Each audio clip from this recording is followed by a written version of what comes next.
Welcome back, everybody. Welcome back. And this is actually a bonus episode of Mind Your Body. And so this is one episode that we want to make sure we put together for you all to give more definitive information on what's going on with the pandemic, where we are, especially where we are in our Big Bend area. So this is what we're doing. This is our bonus episode for season two, because season two just ended with our last week's podcast. So this is our bonus episode for season two. So you're welcome, and make sure you stay tuned for season three. It's coming up in a couple of weeks. So we just want to make sure that we bridge the gap properly. And remember that Mind Your Body and Soul is an educational podcast that focuses on all things health related to help our listeners learn more about the various health topics and information they may or may not have access to. We seek to inform, empower, uplift, and mobilize our listeners to become the healthiest versions of themselves. And real quick, I want to give a shout out to my co-host and guest host, Miss Elena Steeple, Mr. Ian Castello, and Tia Sweet as well.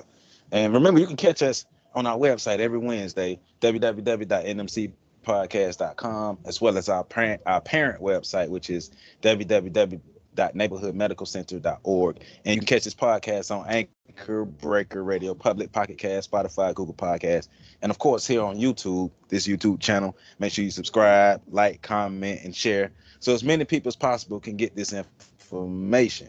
All right. So today's, like I say, it's a bonus episode that we want to give to you all. I got the good brother, Mr. Marcus West, in the building, and I met this brother, over 5 years over 5 years ago, when he first started working at the Leon County Health Department. We hit it off. Uh, Real good brother. Um, I love his work ethic.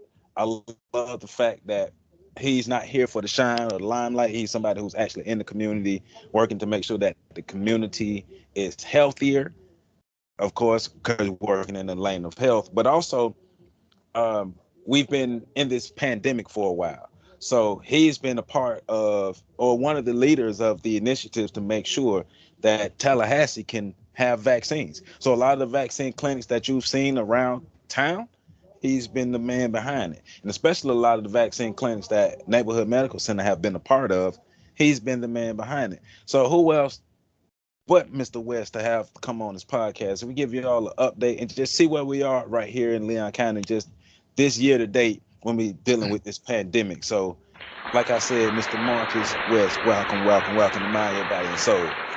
Thank you for having me, and it's a pleasure to be here. It's a lot of great work that you mentioned, and I think that you said it right. We couldn't do the work that we're doing without our partners, without the community, and without good folks like yourself doing what you're doing right now, putting the word out, making sure that we have resource advocacy within our community. So thank you for that. No problem, man. Like we say, we want to always make sure that our community members have what they need. Our community members are not lacking for anything. Like we're not just out here just, like I say, just trying to be famous or anything. We want to make sure we make an actual a difference within our community. So with that being said, man, let's jump into this conversation. Can you give us some background information about yourself and what got you into the healthcare field? Thank you. Well, actually, I arrived in Tallahassee by way of Orlando, Florida, to pursue an education. So originally pursuing majoring in pharmacy was what got me here. Excuse me, and from pharmacy to physical therapy, and then physical therapy led me to healthcare administration and public health. The common Okay. theme is the focus is on helping individuals and specifically looking at those health outcomes to justify, verify, or quantify what you're doing, did it work, and how well it worked. One thing that I noticed when I was going through the journey of finding myself and what I was going to do in my purpose Yeah. is that I wanted to focus on helping people, and that's what all of those that I named, pharmacy, physical therapy, etc., is focused on helping people who identify that something is wrong. Um, but I also found as I was studying through these academic programs that if I address the gaps in service delivery, if I look at resource advocacy, if we look at policy or analysis of policies or the lack thereof, that will allow me to impact more families within the community.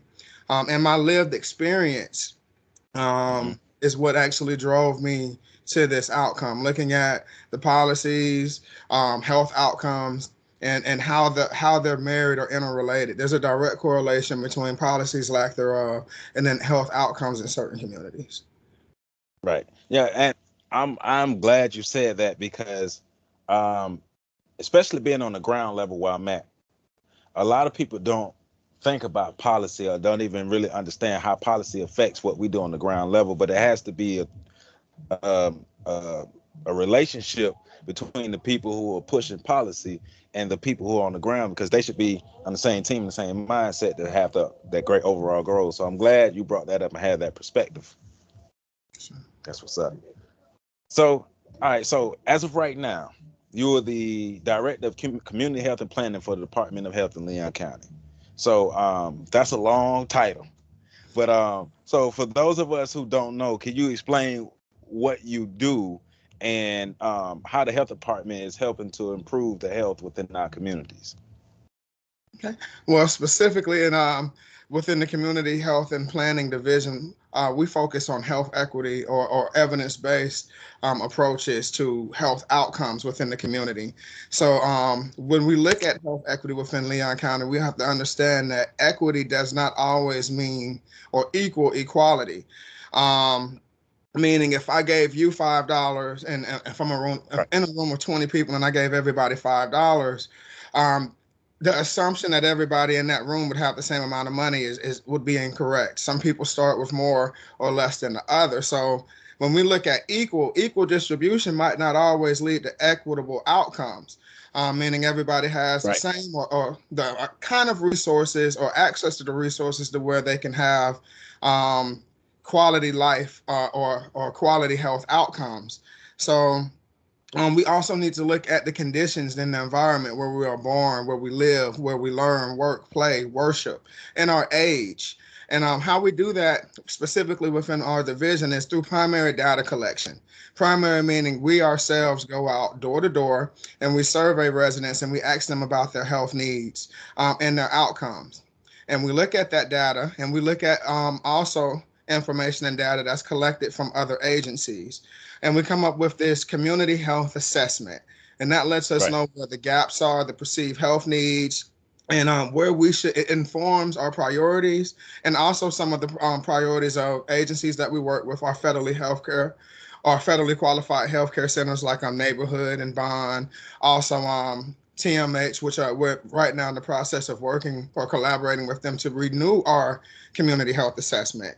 So just a little background on that. That's done every 5 years. And again, it's important because it informs the implementation of strategy. So not just what the problem is and what we're saying the problems are, but what are we going to do? Do we have tailored solutions when we look at transportation, when we look at education attainment, and when we look at chronic disease or the prevalence of diabetes and high blood pressure within certain communities? Do we have strategies tailored to these communities that will impact access, cost, and quality of healthcare services for all of those that live there? So that health equity lens allows us to look at the social determinants of health, food access, and the barriers thereof around certain things, and also make sure that we're addressing them specifically within the community. We have several programs as well, Joe, that helps with that. Okay. Now, but once again, another great explanation, because a lot of times there are misconceptions in the community that there are no on the ground, like grassroots data assessments and surveying and getting out into the community and assessing the community, because a lot of times the mindsets are somebody somewhere who has no connection with the community just came up with some stats that they might have manipulated because of some other stats that they have, and not and because one day they don't see it and they don't hear about it, and it's not something that's blown up all over the news, so not a lot of people really understand or even know about the door-to-door assessments that is going on. So that is great. I'm glad that you're saying that, because it lets people know, hey, we're not only working in these communities, but we're in these communities for real. And even some of us live in these communities. So, we're going to put our best foot forward. That's it.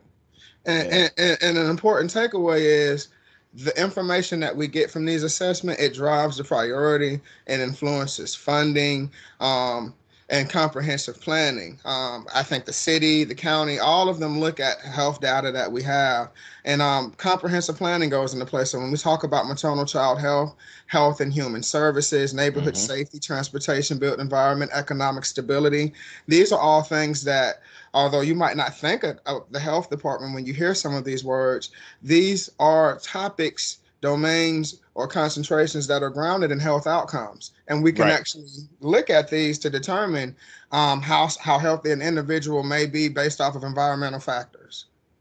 Right. And your explanation helps to limit medical distrust as well.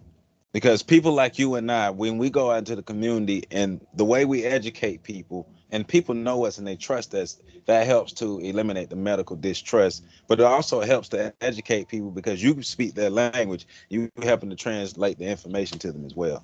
Right. So that's amazing, man. That's why you the man. That's why you the man. Take that, Joe.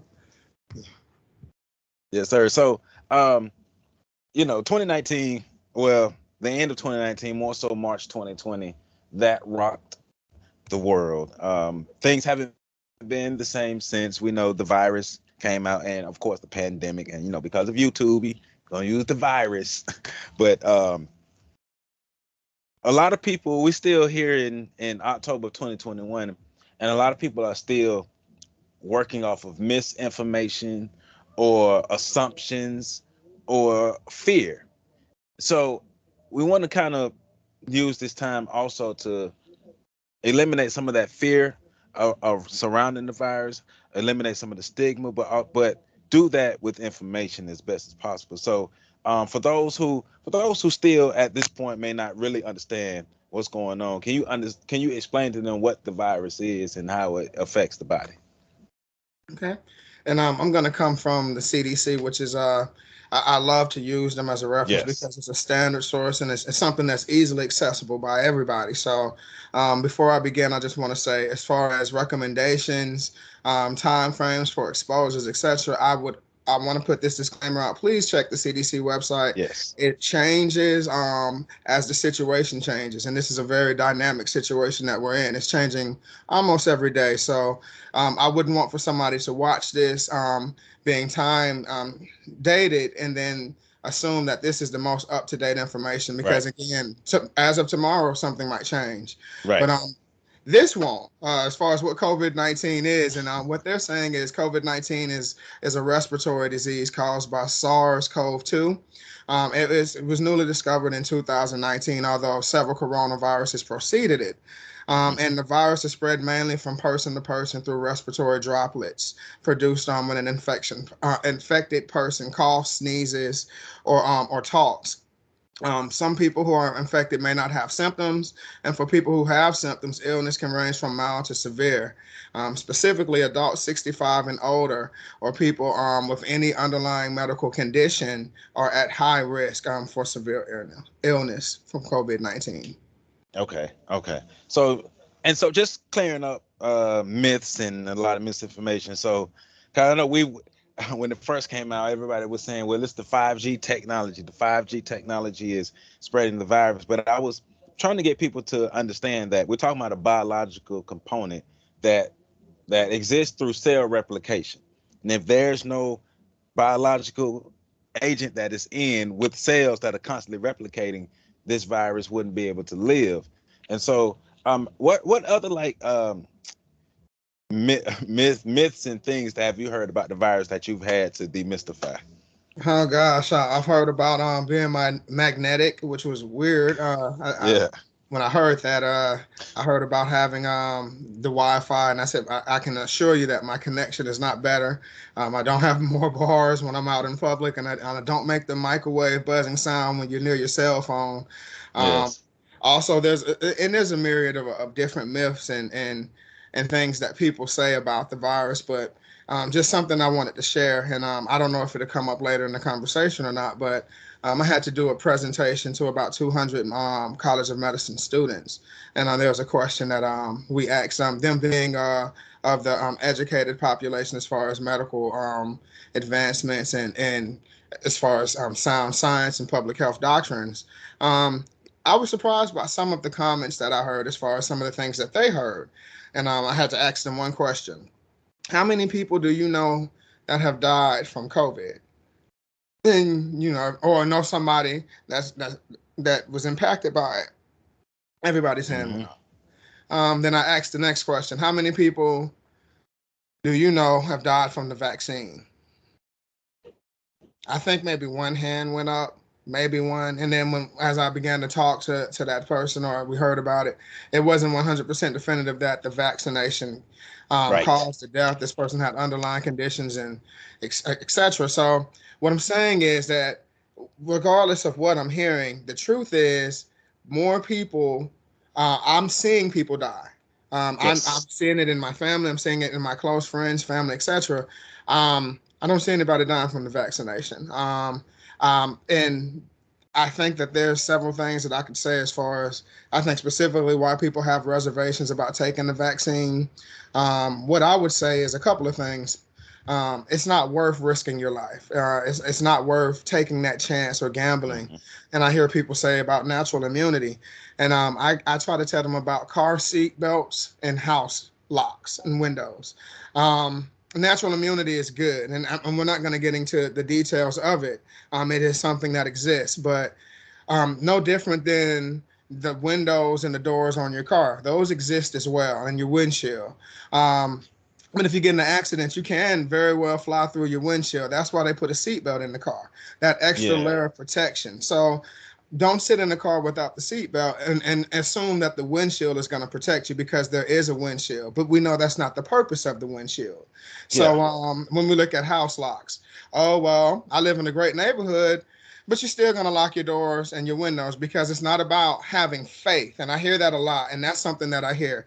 Oh, God got me, or I'm a person of faith and I'm fine. And I'm going to say this. I know a lot of people who have faith, a lot of pastors, etc., and they take their diabetes medicine. They take their high blood pressure medicine. They lock their doors. They put their car seat on. And it's because you're given discernment, but you're also given common sense. And that being said, the one thing that we know as humans that's common is you want to take that extra measure of protection, because we don't know what's going to happen. So with that being said, I would say with all of the myths and the stories that are being told, something that's true. Let's talk about what really happens. Oh, I don't want to get vaccinated because I'm pregnant. Well, do you know that if you get COVID-19 and you're pregnant, you can have a spontaneous abortion? Do you know that being vaccinated can prevent you from having a spontaneous abortion?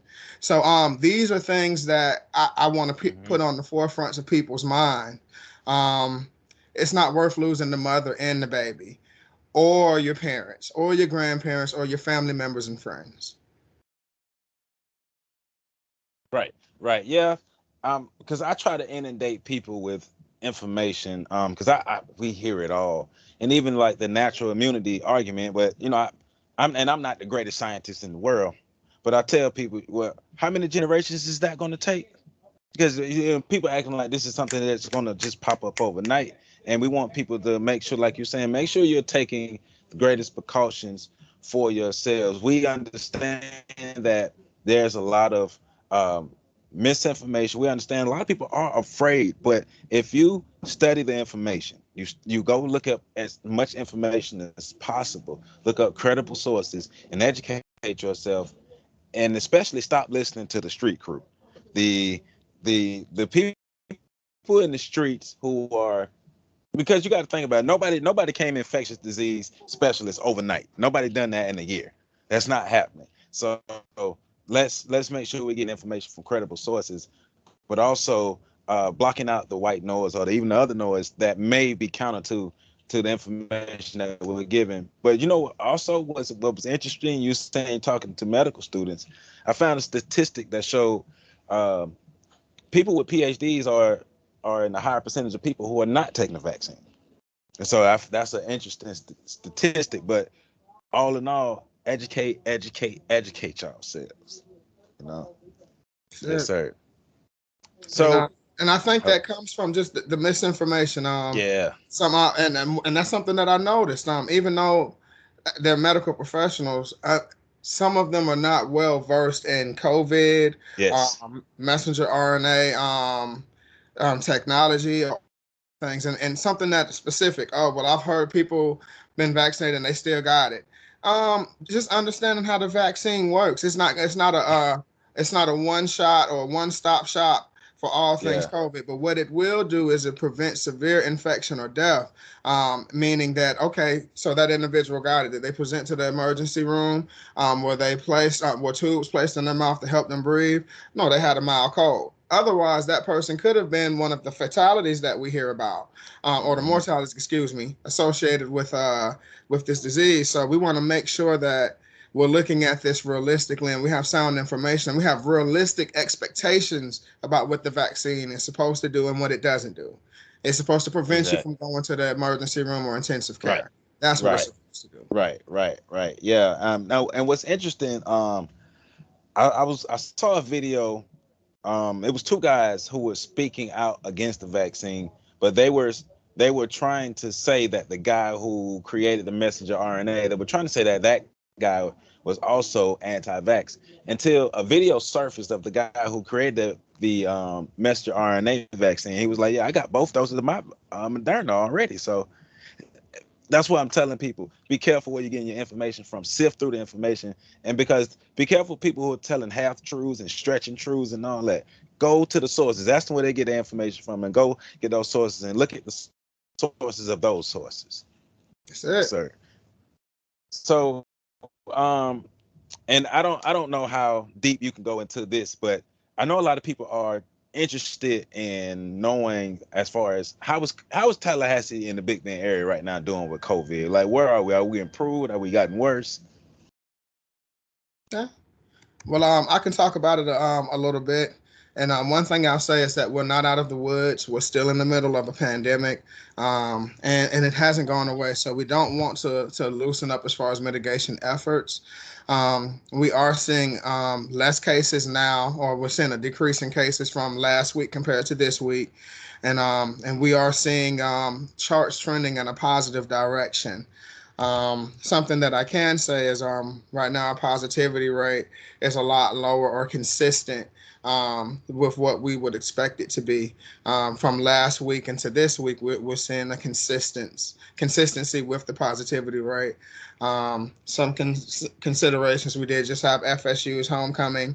We're coming up to Florida A&M University's homecoming. So we again, that's why I say take these numbers or this with a grain of salt, because as the situation or as things in the environment change within the community, so does the spread or the rate of transmission of this virus. So that's something that I do want to say. But specifically, as far as testing and vaccination, we are making sure that we have those options available for individuals. We're doing testing at our municipal way location, which is near the sheriff department, 7 days a week from 7 a.m. to 7 p.m. So we have those options, but also Huntington Oak, which is over by the Lake Jackson Library, and that's 3840 North Monroe Street. We're doing testing there 7 days a week from 7 a.m. to 7 p.m. Of course, Florida A&M is providing testing. Mhm. Primary care providers are also doing testing, and CVS and Walgreens or other locations, along with your, again, I mentioned primary care, but those federally qualified healthcare centers, again, depending on your relation with your primary care provider, there's opportunities there. A lot of pop-up clinics, vaccination opportunities, and we're working with community partners to ensure that we have those opportunities available. So, and we're looking at vaccination rates too, not just in one community, but as a whole, but also looking at different demographics. And we're seeing that the vaccination rates, again, we're doing good compared to the state of Florida. We have over 50% of our population vaccinated.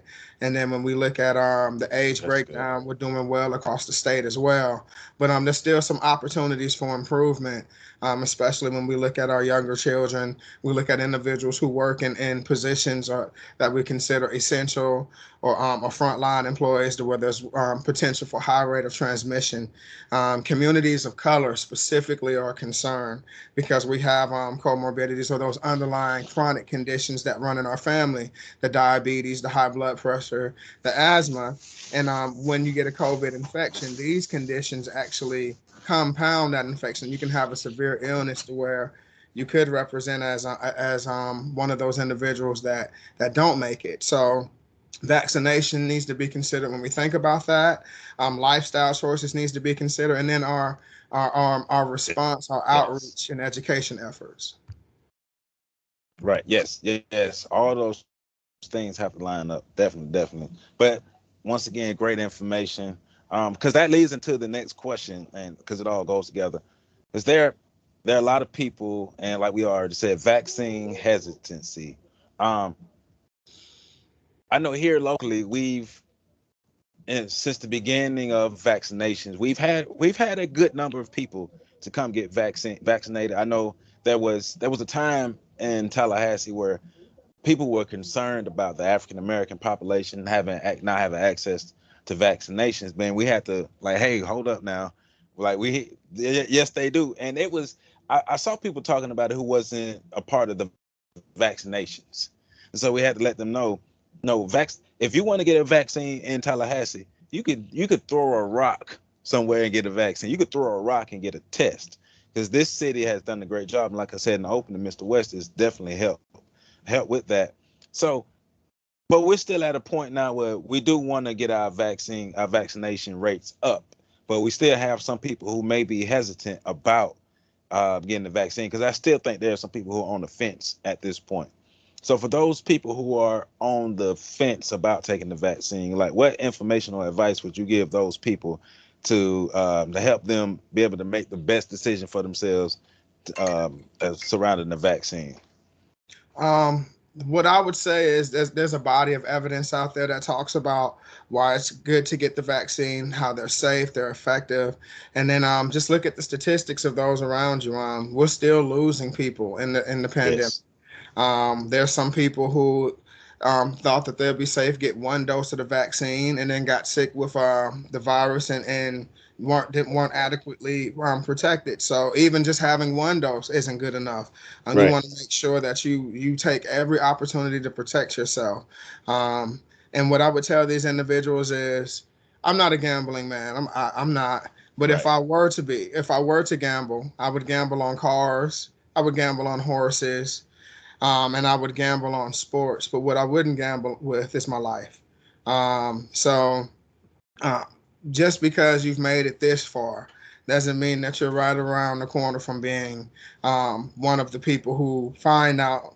If you're going to find out eventually, but if you're one of those individuals who are going to have a mild asymptomatic infection, or will you present to intensive care fighting for your life?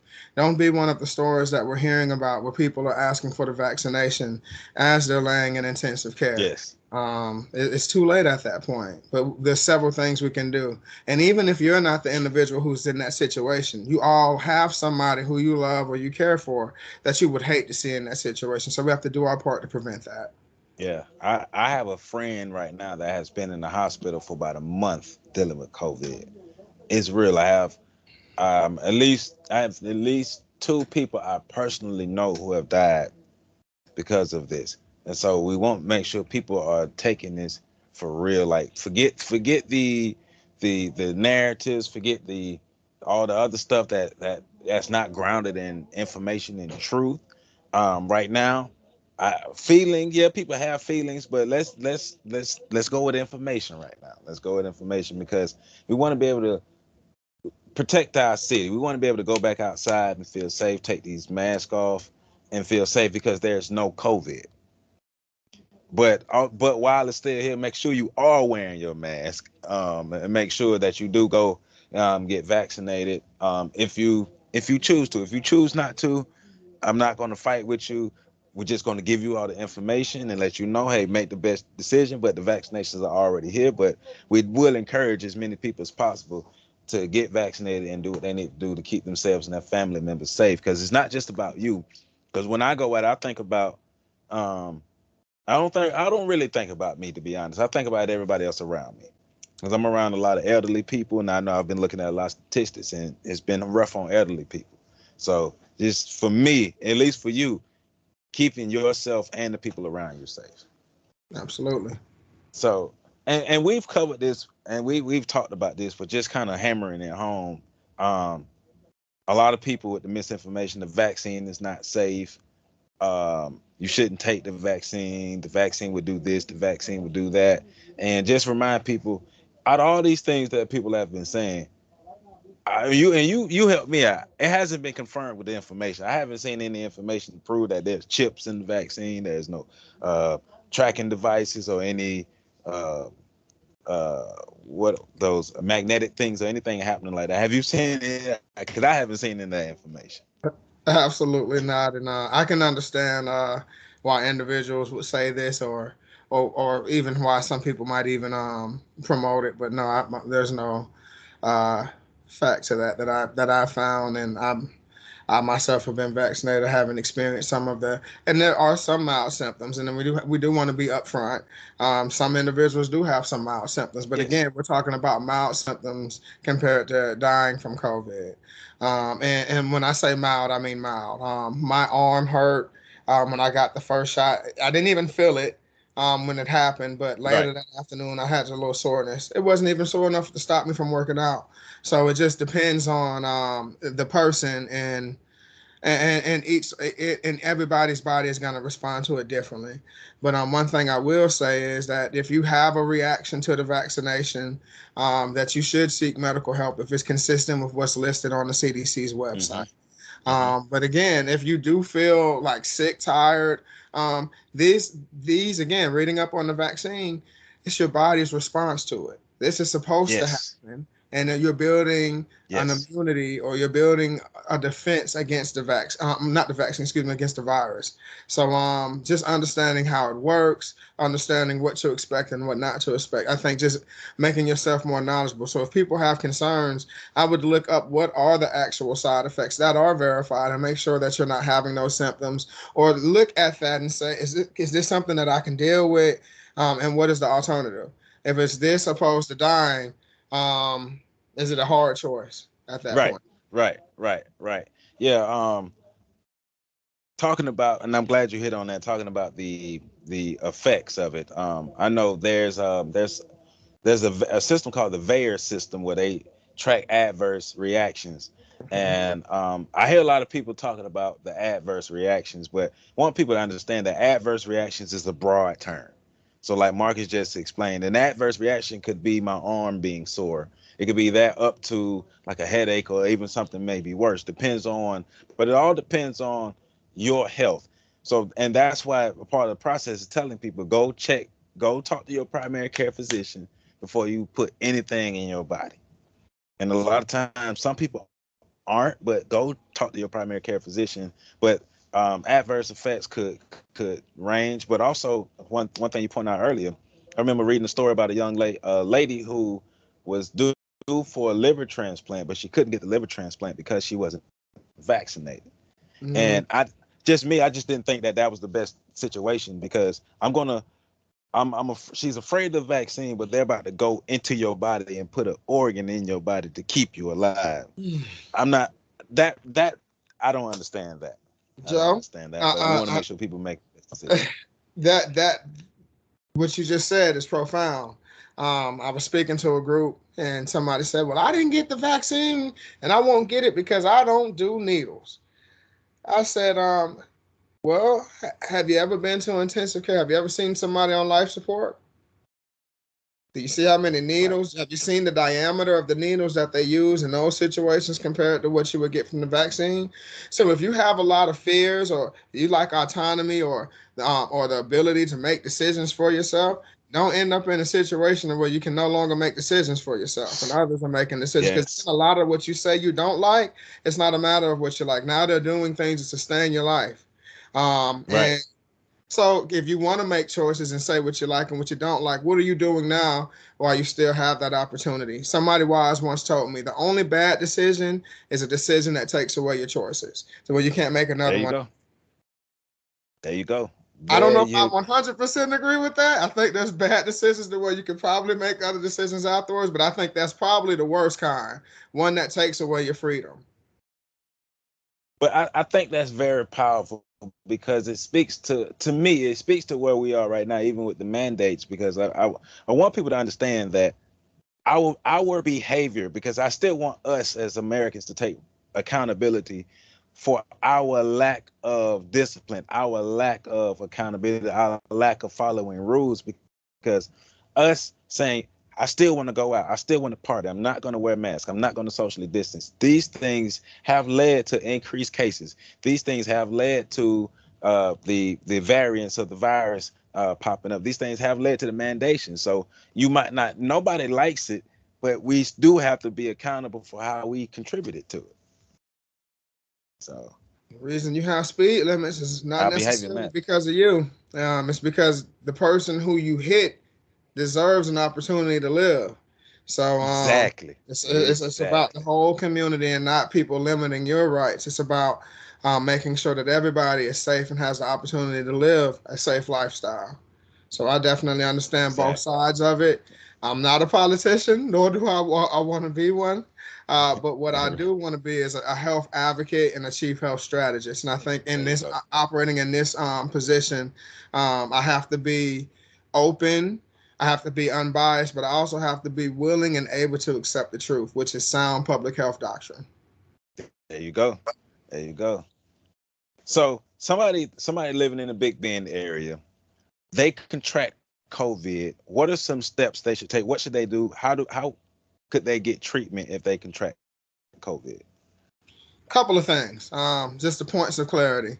If they are a positive case, then they would need to isolate. I know a lot of people say isolation, quarantine. I'm going to get into that. So, if you're a positive case, meaning that you've tested positive for COVID-19, you had a positive exposure, and it's been confirmed that you're positive. It starts when you show symptoms or you receive your positive test result, and you need to isolate, be away from everybody, minimal contact, no contact, actually, for 10 days, unless there are underlying health conditions or complications. And again, you can go to the CDC website and read more about that. Now, quarantining, this is if you are a contact or you've been exposed. You don't have a positive result, but you've been in close contact more than 5 feet for more than 5 minutes. There's a whole formula, but and again, you can look up that. It depends on what source you're referencing, but it starts the last day of your exposure, so the last day that you were around that person. And the CDC gold standard is 14 days that you're Hmm. supposed to quarantine. But there's different options. You have the 6 day with a negative PCR result, but you must follow the CDC guidelines through day 14. You have 10 days with no test. Day 11, you can return to activity, but you must follow the CDC guidelines for 14 days. And then you have the 14 days just straight quarantine, and you don't have to follow no tests, no CDC guidelines. Um, so there's a website, again, you can go to CDC and look at that because that information might change depending on the context of what's going on, um, and what decisions are being made based off of that information. Cool, cool. We gotta make the best decisions. We gotta take advantage of all these resources that are out, especially for this virus. All the resources that are out. Let's make sure we're taking advantage of them, but taking advantage of them in a timely manner, not waiting until it's too late. Because I'm like I said, we're over a year into the pandemic, and I'm still hearing stories of people dying. I'm still hearing stories of people getting sick, and on one end we have the community who is acting like it's over. In one space we have people who are in the mindset of, hey man, it's gonna be here forever, so we might as well. And it's like, no, we want to make sure we have a healthy environment. We shouldn't be to the point where we just want to get used to COVID. No, we want to make sure we eliminate COVID so we can go out without having having the fears in the mask and the vaccines and things. So that's what we are working toward, to get rid of the virus, not to learn to live with it. So And Joe, you said something, and I wanted to mention something before you, if just in case you're moving to another topic go ahead. about testing, and opportunities, resources. So also, if you're one of those individuals, if you're over the age of 12 and older, and you are at high risk for severe illness, and you catch it early enough, we do have monoclonal or antibody treatments, also known as Regeneron. And this is something that can be used. It's free for all if you're eligible, and there's a 70% reduction in hospitalizations and death when this is applied. Okay. But treatment must begin early in the phase of infection or during the exposure. So we have 2 sites within Leon County where we offer this treatment. You can go to the old Sears location right there by Governor Square Mall. That's 1500 Appalachia Parkway, and that I think they opened on August the 27th, and they've done about 2,600 or 2,700 different treatments since October 11th. Then you also have CDR/Health, and this is in Tallahassee as well. This 1981 Capitol Circle, Northeast Tallahassee, Florida. So I wanted to put those options out there. Again, if you're at risk of having a severe reaction, you catch it early, please go to one of these sites, and I'll give this to Joe so that we can have this on the website. Yes, I appreciate that. And so eligibility and ineligibility for taking the vaccine, just trying to get a good idea, because I know I've had personal conversations with some people who wanted to take the vaccine, but because of health reasons they couldn't take the vaccine. And once again, go talk to your healthcare provider before you do anything. But from your standpoint, from the information you have, who would be eligible or ineligible to take the vaccine? Okay. Well, as of right now, the CDC has expanded who's eligible for COVID-19 and the boosters, and you're one of them. So, and what I mean by that is, if you want the shot, and then you can actually come to one of our clinics, the Florida Department of Health, on Tuesday or Friday during our vaccination clinic, and get the booster for either dose that you've had or the initial dose. And also we're doing flu shots as well. So here's the bottom line as far as eligibility per the CDC. If you received your second dose of Pfizer or Moderna vaccine at least 6 months ago, and you are 65 years and older, or 18 years or older, and live in a long-term care setting, or 18 years and older and have an underlying medical condition, or if you're 18 years and older and you live or work in a high-risk setting, you can receive that booster. If you received 1 dose of Johnson & Johnson vaccine at least 2 months ago, and you're older than 18 or 18 and older, then you can receive that dose. And if you're wondering which booster you're eligible to receive, the CDC also just recently announced that eligible people can get any of the available booster doses, regardless of whether they started or with that dose or not. So if you started out with Pfizer and they're offering the Moderna booster, the CDC is saying that is now an acceptable practice. Okay, yeah. And I see they have like I said, expanded the ages. So I think it's down to 6 years old can get the vaccine now. I was reading earlier, Moderna has even come out with their vaccine for 6 and up. So so pretty much the vaccine is available for all who wants to take it. But you may or may not have certain conditions that may prevent you from taking it. But once again, go to your healthcare provider. But if you don't have those health conditions that may stop you from taking the vaccine, go get vaccinated. Do your community a favor and go get vaccinated. Thank you for that too, Joe. Specifically, what I was saying, that's for the those booster dose. But as you mentioned, and I'm glad you did allude to that, they did expand for the initial dose. Now they are including the younger age group. So Right. those individuals who want access to it, they can. And if you're in those group settings, I think that this is an opportune moment to have your family vaccinated. Exactly. So I believe the Tallahassee community did a pretty good job of making sure testing was available, making sure vaccines was available, especially between all of the different healthcare entities. I remember Matthias and I were part of the original testing site over on Northwood, and then other testing sites started opening up. Then Neighborhood Medical Center opened theirs, Bond opened theirs, the health department has theirs. So literally right now in Tallahassee, you can go to health department locations, you can go to Bond Community Health Center neighborhood, FAMU, the libraries. Testing is pretty much everywhere. Vaccines at CVS, vaccines at the health department, vaccines at Bond, neighborhood, FAMU. They're everywhere. And that's one thing I do love about the Tallahassee community is when people come together, we really come together. We really do our thing. But so that's from my perspective. But from your perspective, from the health department's perspective, and from the perspective of organizing a lot of these testing events, how would you say the Tallahassee community showed up as far as to fight this pandemic?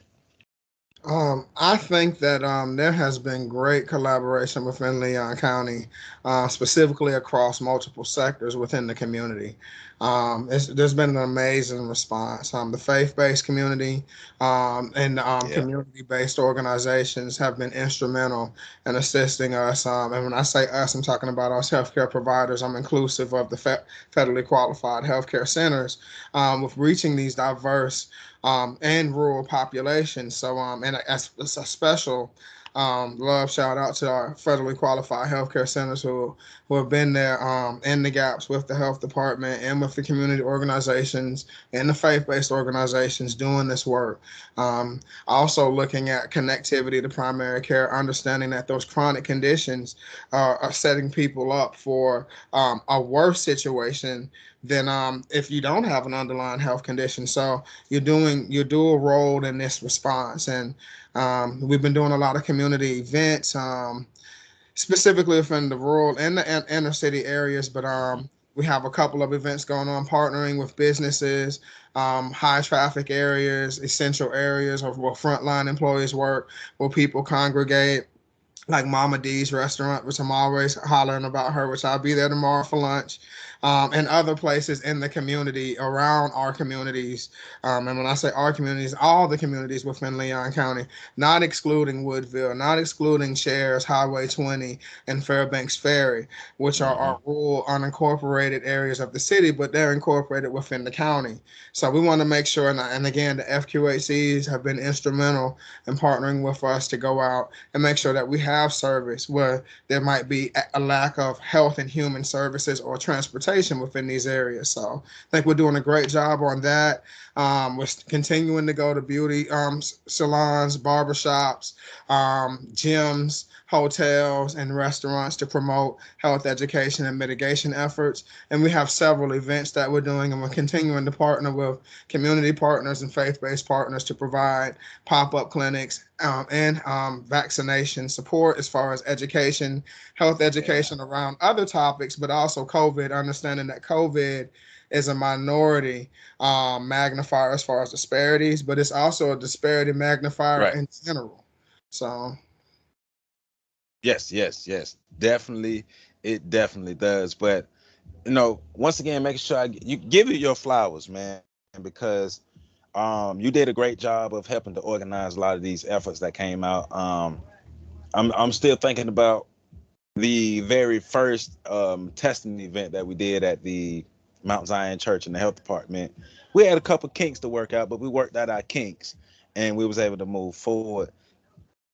But being able to see so many testing sites pop up, so many vaccination sites pop up across the city, and especially once again in areas where some people who just didn't have the information thought that the black community was being omitted. But what they didn't know is black people were getting vaccinated left and right. And so in Tallahassee, everybody has access to it. We don't care what your color is. We don't care what your economic status. We don't care if you got degrees or not. If you need this health care, you need these vaccinations. We we're going to make sure you get it. And this gentleman has done a great job in leading these efforts, and that's one of the reasons why I want to have him on this podcast, so you all can put a face to a name, but also see one of the people behind the scenes who are working to make sure that Tallahassee stays safe. And one of the great gentlemen I love collaborating with, working in the community. And so, I vouch for this brother. He's been doing a great job in this community. And whatever we can do at neighborhood to support you and help you out, my brother, you already know we got your back, and we're here for you because you're doing what you're doing as a native Tallahassee. And I always appreciate anybody who come to this city and give their best and give 100% to serving the community. So my hat definitely goes off to you, my brother. Thank you, sir. So, Thank you, sir. So before we close this down, somebody see this interview, somebody CNN, C-SPAN, somewhere across the world, Vlad TV, Revoke TV, see this and they want to interview you. How can people get in contact with you? Well, they can always reach me via email, which is marcus.west@flhealth.gov, or they can give me a phone. They can call me on my work cell, which is 850-404-6414, or they can call 850-363-1564. Okay. All right. And remember, all of his contact information is in the description, so you can go back down there. If you forgot what he just said that quick, it is in the description. And that way, you can contact him and be able to learn more about Mr. West and the plethora of things that he do in our community. He has a long title, and like they say, heavy is the head who wears the crown. And he does a great job of making sure that he take care of our community, man. So this is where we do this. So this is Mind Your Body and Soul. Remember, the healthy podcast, the healthiest podcast you have ever heard in your entire life. And remember, this is an educational podcast that focuses on all things health related to help our listeners learn more about various health topics and information that may or may not have access to. We seek to inform, empower, uplift, and mobilize our listeners to becoming the healthiest versions of themselves. Every Wednesday, with the exception of this week, we're going to get this one out. You're going to see this when you see this. But with the exception of this week, remember, every Wednesday, go to our website at www.nmcpodcast.com, as well as our parent website at www.nmcneighborhoodmedicalcenter.org. We're also available on Anchor, Breaker Radio, Public, Pocket Cast, Spotify, Google Podcasts, and of course on YouTube. Subscribe, comment, share, do all those things. And once again, Mr. West,